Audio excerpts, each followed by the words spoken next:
De la Gazette au tweet, le XVIIIe siècle. Saviez-vous que le XVIIIe siècle, le siècle des Lumières, avait été marqué par l'essor de la presse ? Je vais vous expliquer pourquoi. Au XVIIIe siècle, l'économie est en hausse. Cela va donner lieu à un essor démographique. Entre 1700 et 1790, on passe de 22 à 28 millions d'habitants en France. L'économie en hausse encourage une plus haute scolarisation et par conséquent une hausse de l'alphabétisation. Plus d'habitants qui savent lire, avec un plus grand pouvoir d'achat, c'est un accroissement du nombre de lecteurs. En plus, les journaux sont moins chers grâce à la baisse des frais de transport. Le XVIIIe siècle, c'est aussi l'apparition de la permission tacite. Vous vous en doutez, sous Louis XIV, la censure de la presse était très forte. Louis XIV avait mis en place la librairie.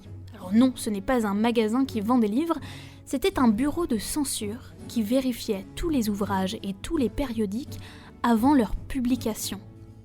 Dans ce contexte, seuls 3 périodiques détenaient un privilège donné par la monarchie et qui était en fait une autorisation de faire paraître leur journal. Ce privilège leur garantissait une exclusivité sur le thème traité et une exclusivité juridique. À cause de cette censure très forte, beaucoup publient leurs journaux à l'étranger. Du coup, la France perd beaucoup d'argent et au XVIIIe siècle, elle commence à s'en rendre compte et met donc en place la permission tacite. Les journaux étrangers parviendront toujours à entrer en France illégalement.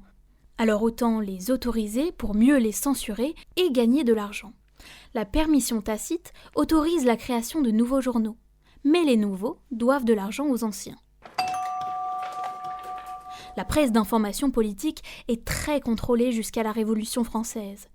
Mais la prise de parole est de plus en plus libre, surtout sous Louis XVI. La presse se développe, de nouveaux titres apparaissent, il y a un accroissement de la presse spécialisée sur tout type de sujet, c'est aussi l'apparition de la presse d'annonces.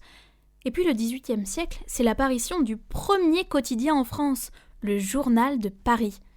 On a beaucoup de retard, ça fait déjà 75 ans que l'Angleterre en a un.